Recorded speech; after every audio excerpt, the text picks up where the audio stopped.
by M.R. James. Chapter 1. Paxton's Story. "Do you want to see a doctor?" Long asked. No, the young man said. I'm afraid." "It's a cold night. Come in and sit down. Don't be afraid. That noise is only the wind in the trees.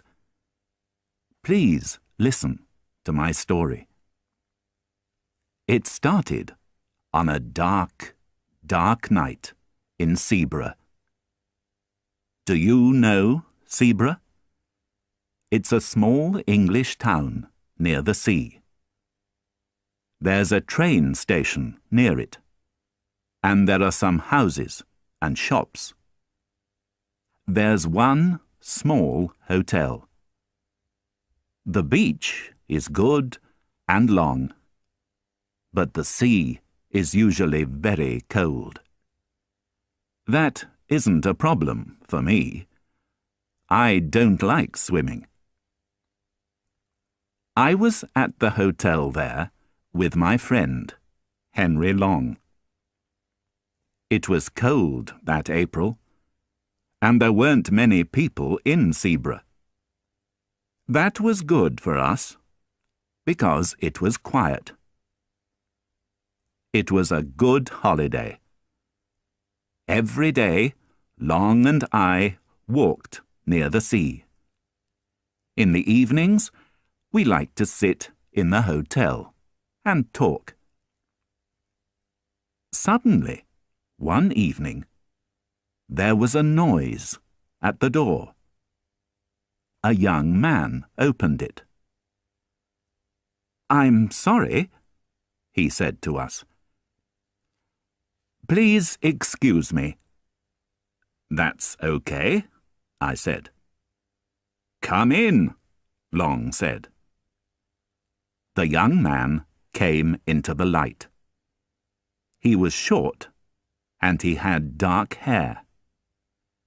I looked at his unhappy face. "What's wrong?" I asked. "Are you okay?" "Do you want to see a doctor?" Long asked. No, the young man said. I'm afraid." "Why?" Long asked. The young man didn't answer my friend's question. "Sit down and have a drink," I said. "What's your name?" "Paxton." He didn't say his first name. I don't know it today. "What's wrong, Paxton?"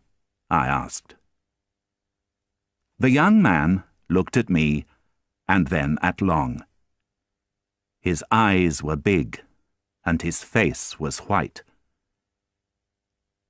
"You don't know me," he said. "I understand that. But please believe me. Please." This was very important to him.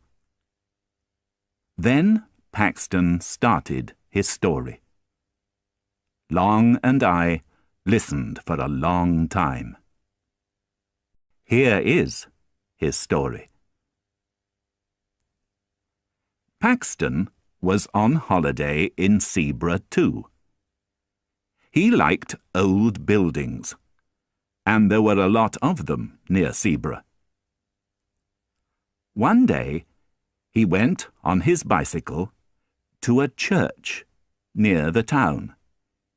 It was a beautiful, small church.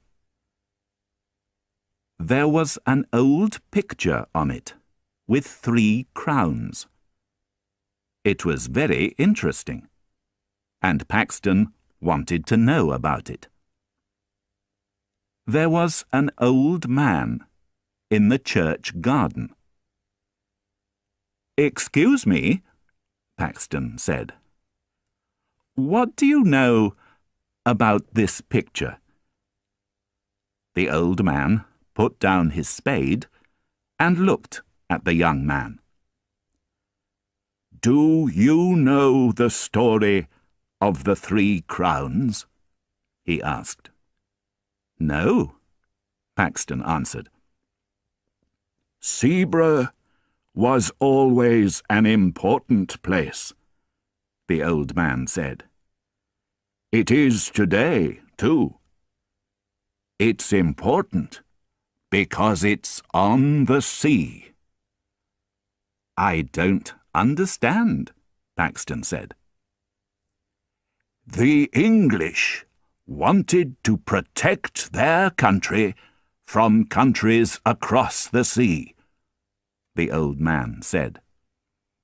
"They put 3 crowns in the ground near the sea. One of the crowns was here, near Seaburgh." "But why?" Paxton asked. He didn't understand. What did 3 crowns in the ground do? "The 3 crowns were magic," the old man said. "Their magic protected the country." "Do people believe that?" Paxton asked, with a smile. "Many people here in Seaburgh believe it," the old man answered. "But do you believe it?" Paxton said. The old man looked at the dark sea. His eyes were dark too. He didn't answer Paxton's question. "And where are these crowns now?" Paxton asked. He looked at the water too. There was a boat on the sea. It was small, on the dark water. "That's a difficult question," the old man said. "One of them is in London now. Every day, people on holiday can go and look at it. One of the crowns is in the sea.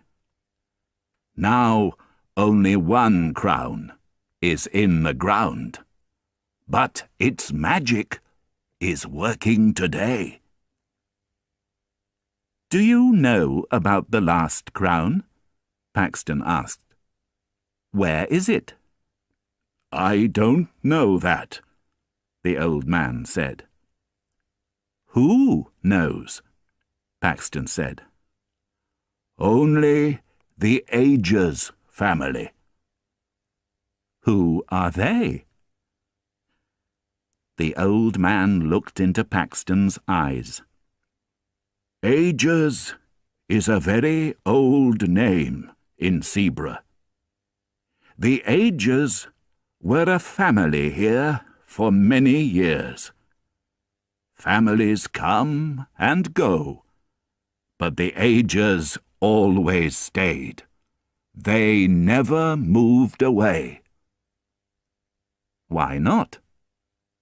"The men of the family had a very important job." The old man was quiet now. "The crown protected the country, and the Agers protected the crown." Paxton didn't believe the old man's story, but it was very interesting to him. "Where are the Agers?" he asked. "Can I talk to them?" "The Agers can't answer any questions about the crown now," the old man said. "William Agers was the last person in the family.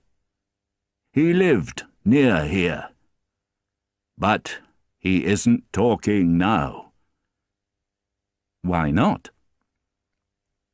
Suddenly, it was very quiet at the church. The old man put his hand on a gravestone.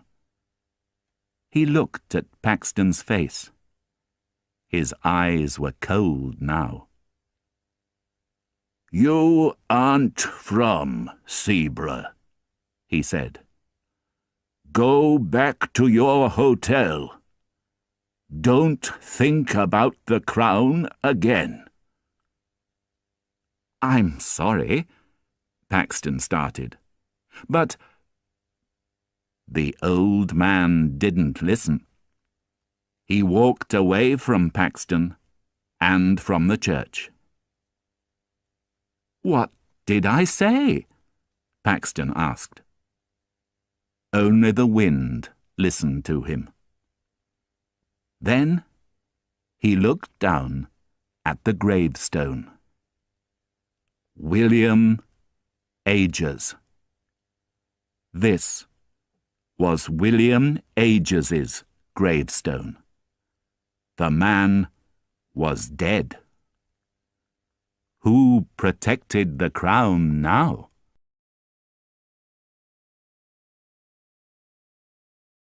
Chapter 2. The Man on the Hill. He was there in the sun. He was there in the rain. He was there on cold days. He was always there. Paxton had many questions, but there were no answers here at the church. It was cold now, and the wind was strong. Paxton went back on his bicycle to the town. He didn't want to think about the crown or William Agers. He stopped at a small shop. There were some old books there. Paxton looked at them because he wanted to read in the hotel that evening. Suddenly, he stopped. The book in his hands was old and black. It was a book for church. There was a name and year in the book. Nathaniel Agers, 1754. There were a lot of names and years, but the last name was always the same: Agers. This book was in the Agers family for years and years. It went from father to son, from father to son in the family. Paxton looked at the last name in the book: William Agers. He had William's book in his hands. "Excuse me," Paxton said to the tall, thin woman in the shop. "What do you know about William Agers?" "That isn't a happy story," the woman said. "William Agers is dead. He was young, only 28. And he didn't have a son?" "That's right," the woman answered. "Mr. Agers didn't have a son or a daughter." "Where did he live?" Paxton asked. "I'm an old friend of the family." "He lived in a small house near the sea," the woman said. "Do you want the address?" "Yes, please," Paxton said. He looked for some money in his coat. "And how much is this book?" Paxton went to his bicycle again. Later, he arrived at William Agers's small house near the sea. It was dark and quiet there. Behind the house was a hill. There was a man near the house. "Can I help you?" he asked Paxton. Paxton asked the man about William Ages. "I didn't know him very well," the man said. "William Ages was very quiet." "Did he have friends?" Paxton asked. "No," the man answered.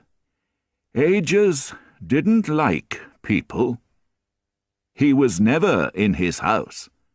He was always on that hill.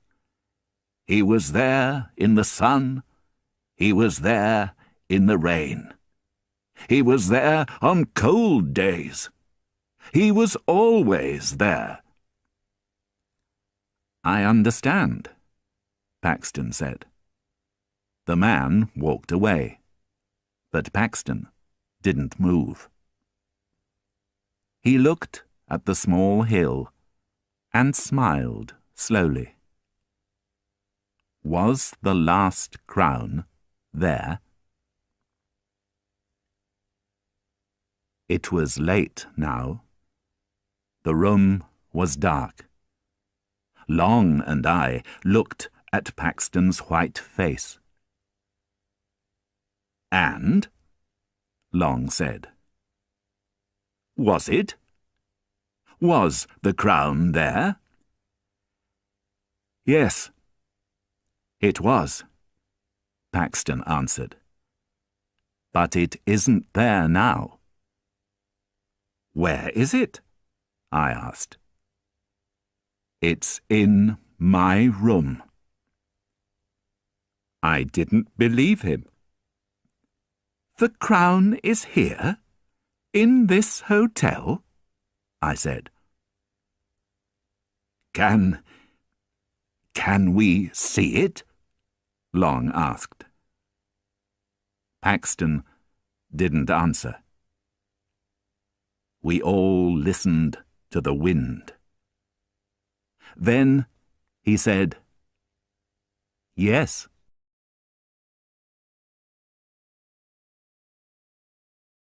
Chapter 3. The Shadow in the Night. There was a person near the door to our room. No, it wasn't a person, it was a shadow.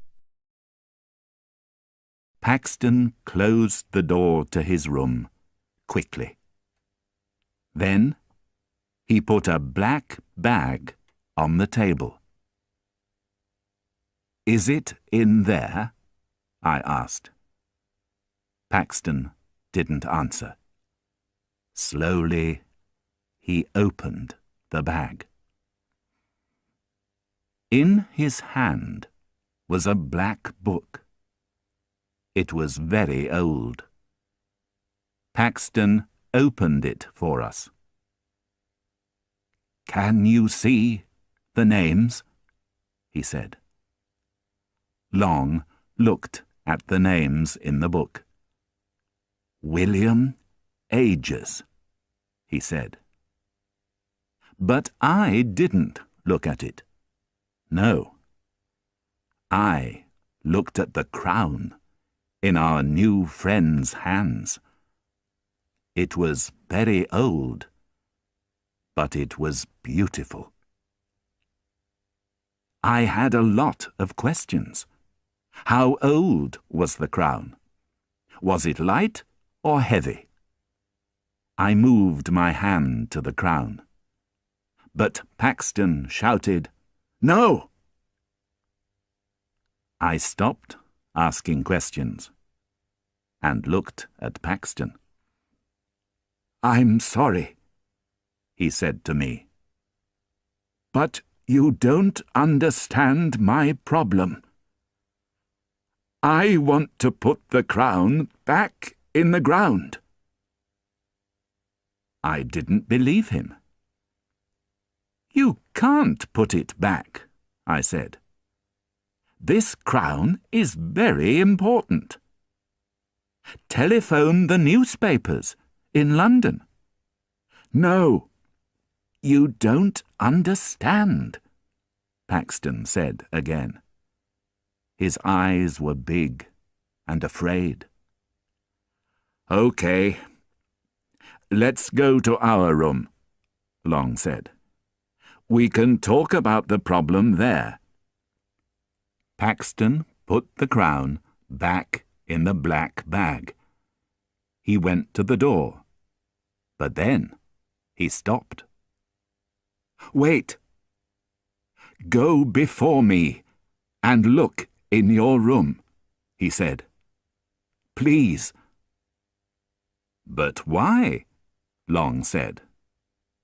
"We're the only visitors in this hotel."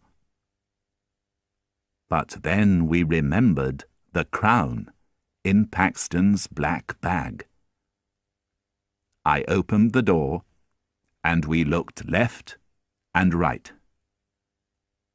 There was a person near the door to our room. No, it wasn't a person. It was a shadow. It moved quickly. "Who was that?" Long asked. We were in our room now. "I don't know," I answered. "A hotel worker?"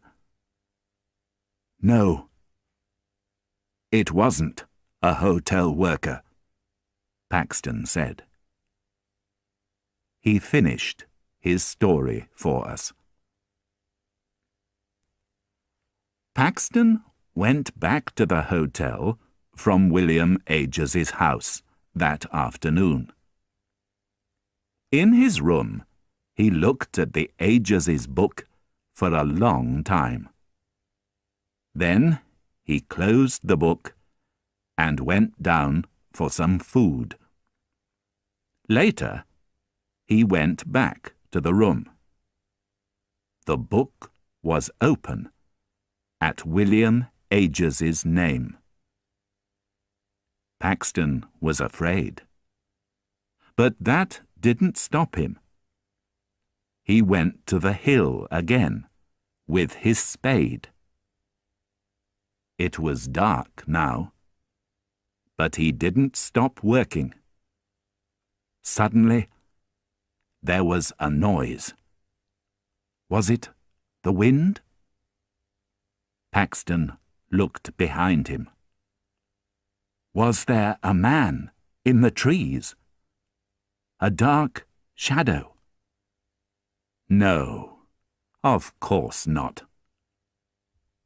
Paxton started to work again. The spade was heavy now, and it was a difficult job.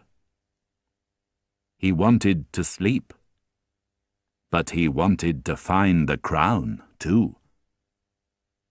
And then it was there. The crown. Paxton smiled. He put his hands on it. Suddenly, there was a noise behind him again. It wasn't the wind, and it wasn't an animal. It was the noise of a man, an angry man. Paxton looked behind him.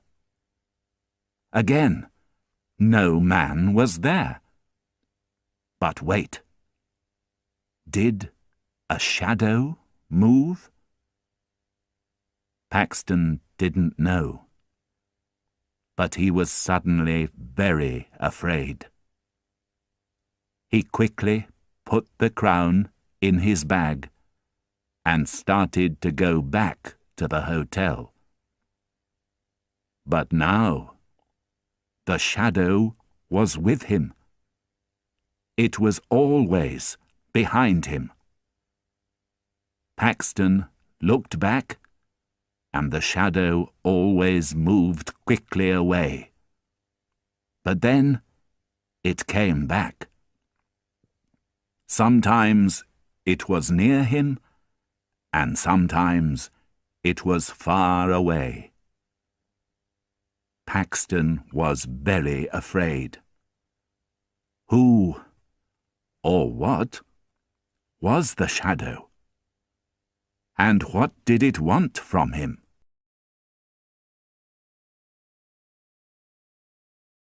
Chapter 4. A Cold, Dark Night. I wanted to be far away from this cold, dark place. I wanted to be at home. Paxton stopped. "That's my story," he said. "Do you believe me?" I didn't believe it, but I didn't say that to Paxton. "You believe it," I answered, "and that's the important thing." But then I remembered the shadow near the door to our hotel room. "What can I do now?" Paxton asked. I looked at Long, then at Paxton. "Okay," I said. "We're going to help you. We're going to come with you and put the crown back in its place under the ground. Let's go." Paxton smiled. But it wasn't a very happy smile. "Thank you. Thank you," he said. He went to his room. I looked at the window. It was a dark night. Long and I put on our coats and went to the hotel door.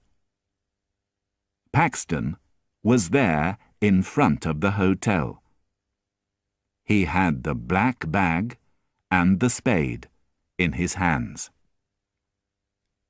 It was cold, and we walked quickly. We walked near the church.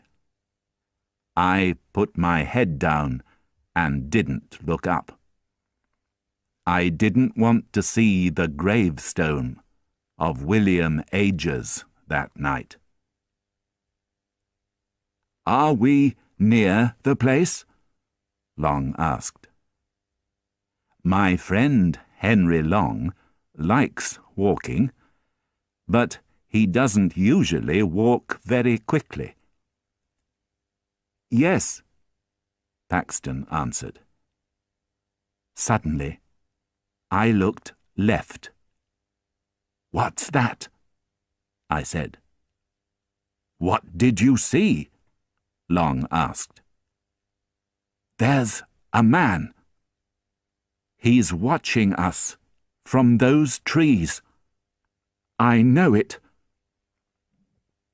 We looked and looked at the trees. There wasn't a man there now. But I was afraid. What did I see? Was it Paxton's shadow? Perhaps his story wasn't wrong. I didn't like this. "Let's be quick," Paxton said. "The shadow knows about us. He's watching us." We arrived at the hill. Paxton didn't wait.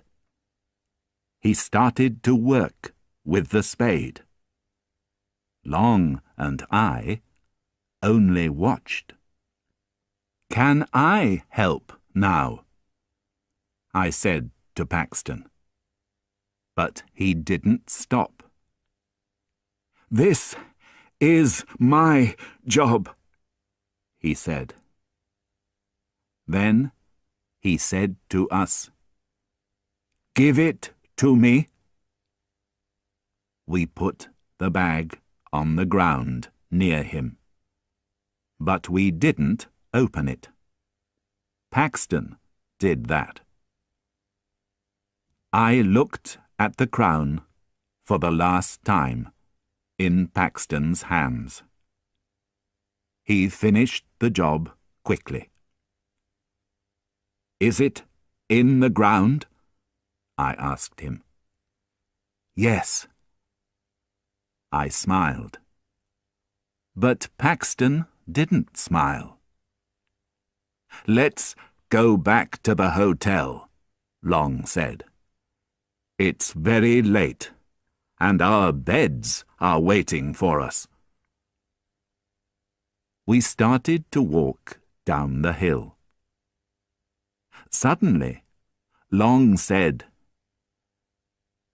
"Remember your coat, Paxton. It's up on the hill." I looked up the hill behind us. Long was right. Paxton's long, dark coat was there on the ground. But our new friend didn't move. "What's wrong, Paxton?" I asked. His face was white. His mouth moved, but he didn't talk. "Are you okay?" Long asked. I didn't bring my coat," Paxton said. "It's in my hotel room." The dark thing on the hill wasn't his coat. But what was it? I looked again. It wasn't there now. We went down the hill very quickly. We didn't talk. We only listened to the noise of the sea. Sometimes I looked behind us. Was that a shadow behind the trees?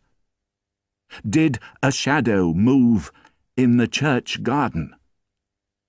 Was there a dark shadow behind the gravestones? I didn't know, and I didn't want to know. I wanted to be in my bed. No, I wanted to be far away from this cold, dark place. I wanted to be at home. We arrived at the hotel at 12 o'clock. A hotel worker opened the door for us. He looked at the three of us. "It's a cold night," he said. I was afraid. But I smiled. "Yes, it is." The hotel worker looked up the road behind us. "Did you meet any people on the road?" he asked. "No," Paxton said. "We were the only people in Zebra." "But there was a man behind you," the hotel worker said.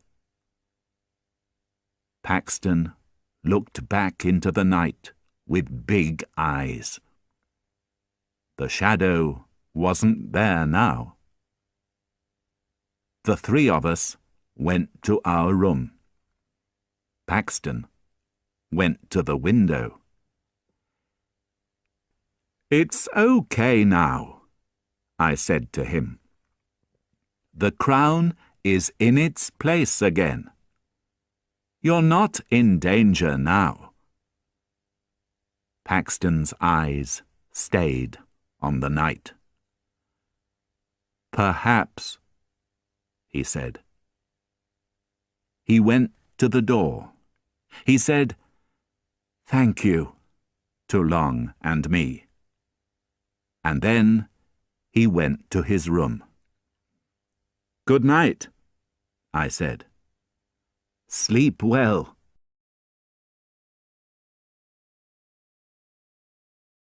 Chapter 5. A long run on the beach.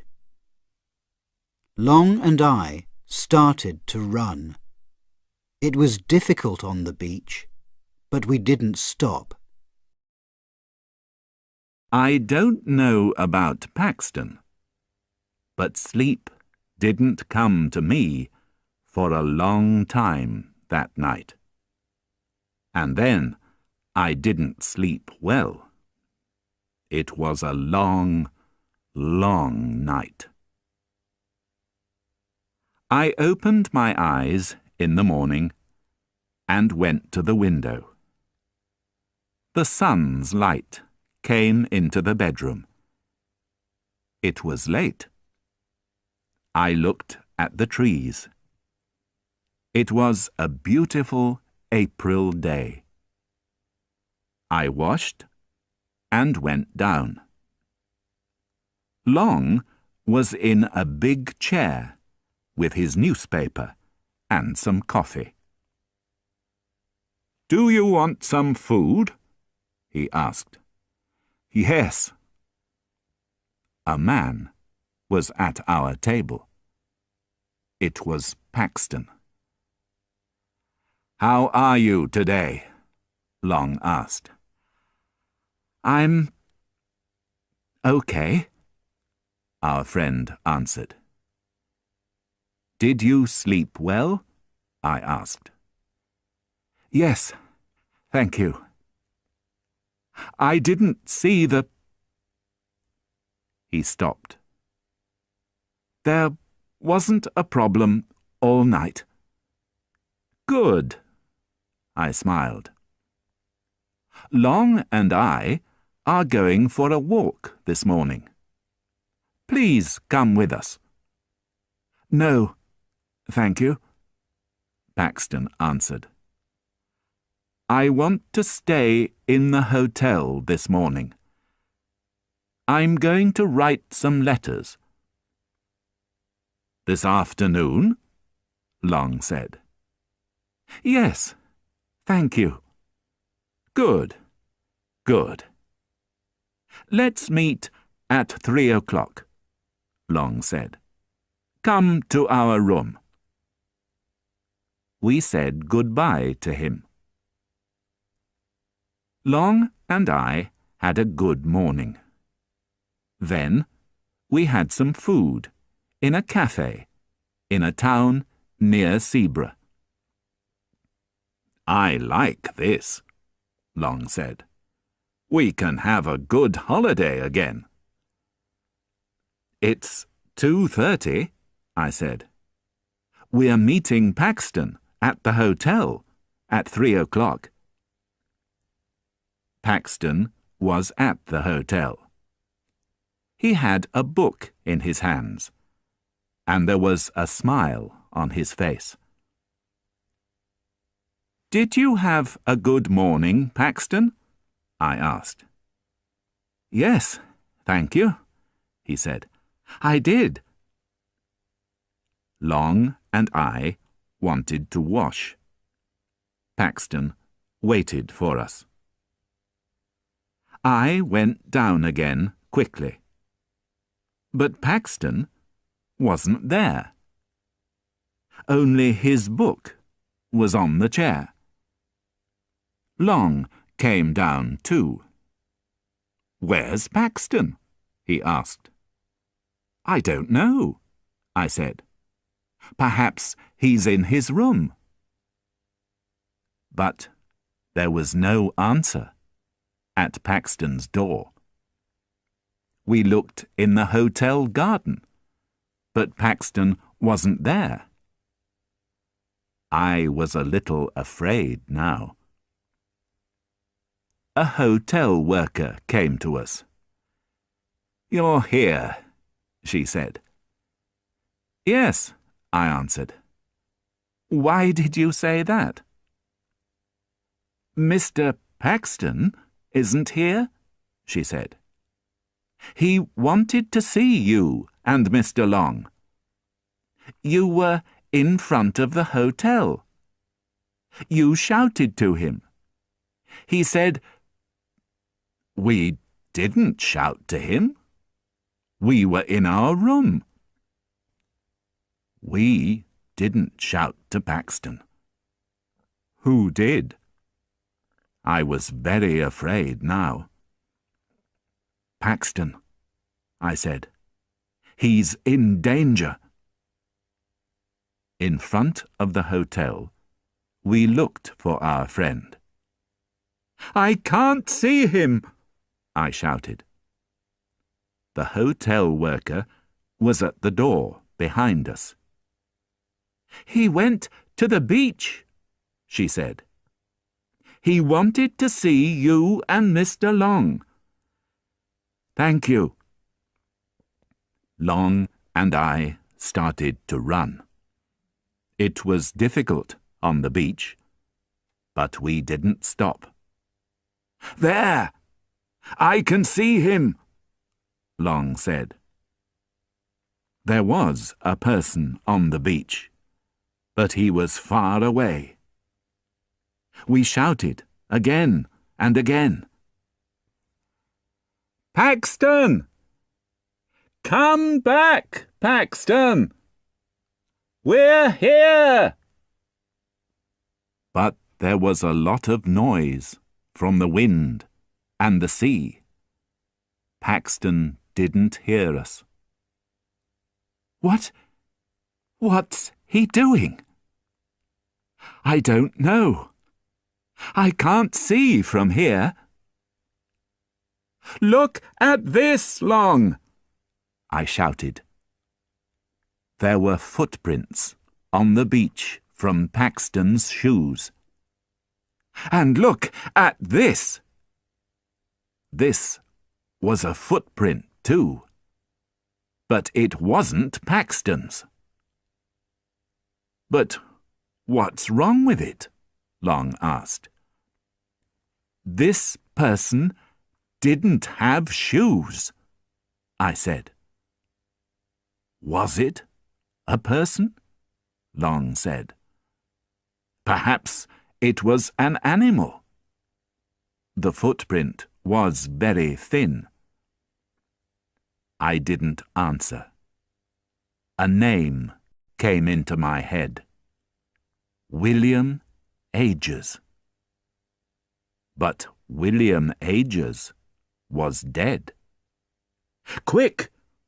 I shouted. We started to run again. Where was Paxton now?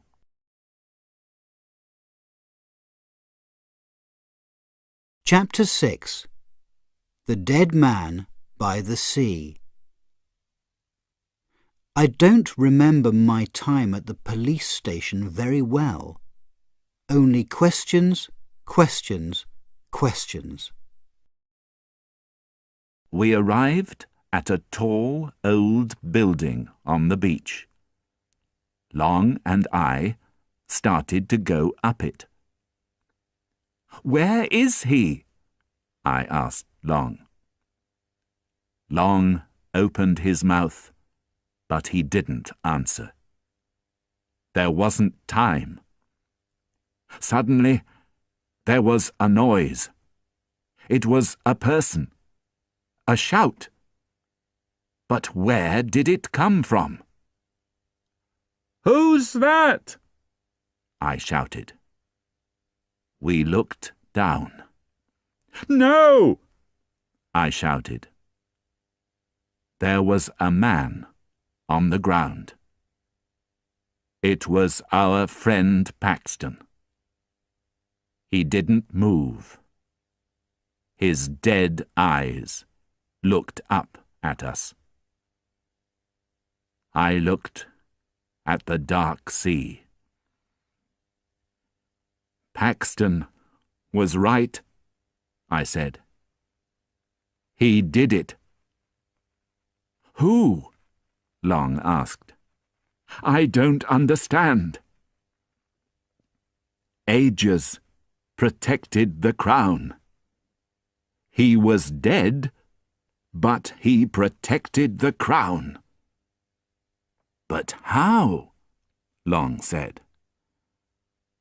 I had an answer, but I didn't want to say it. It was magic. Paxton wanted to find us. He went to the old building. He started to run. Suddenly, the shadow was there. But now it wasn't only a shadow. It was William Aegis, and he was angry. Paxton looked into those cold, dead eyes. And now Paxton was dead too. What now? I asked. There's a police station in town, Long said. We walked back on the beach. The footprints weren't there now. They were under the cold waters of the sea. I don't remember my time at the police station very well. Only questions, questions, questions. Why were you on the beach? Who was there? How did you know, Paxton? What did you see? Long and I answered all of them. Yes, there was a man on the beach with Paxton. No, we didn't know him. He was very far away. Long and I had the same story, and the police believed us. But we didn't talk to them about the crown or about William Aegis. Long and I went away from Seaburgh. That was my last visit there. I'm never going to go to Seaburgh again. And that's my story. You don't believe me. That's okay. I understand. Before this, I didn't believe stories about magic and dead people. But listen to this, please. Don't go to the small town of Seaburgh. The little church near the sea is beautiful, but don't go near it. Don't walk up the hill near the sea, and don't look for the last crown. Why? Because a person in Seaburgh is watching and waiting. He's dead, but that doesn't stop him. He has a job. The crown protects England, and he protects the crown. He is always going to protect the crown. And me? I'm at home again. I see my friend Long sometimes, but we never talk about our holiday in Seaburgh. I do my job every day, and I'm happy. But at night, I don't sleep very well. In my bedroom, in the dark, I close my eyes and listen to the wind. I see a cold, dark sea. And under a hill, the last crown sits and waits.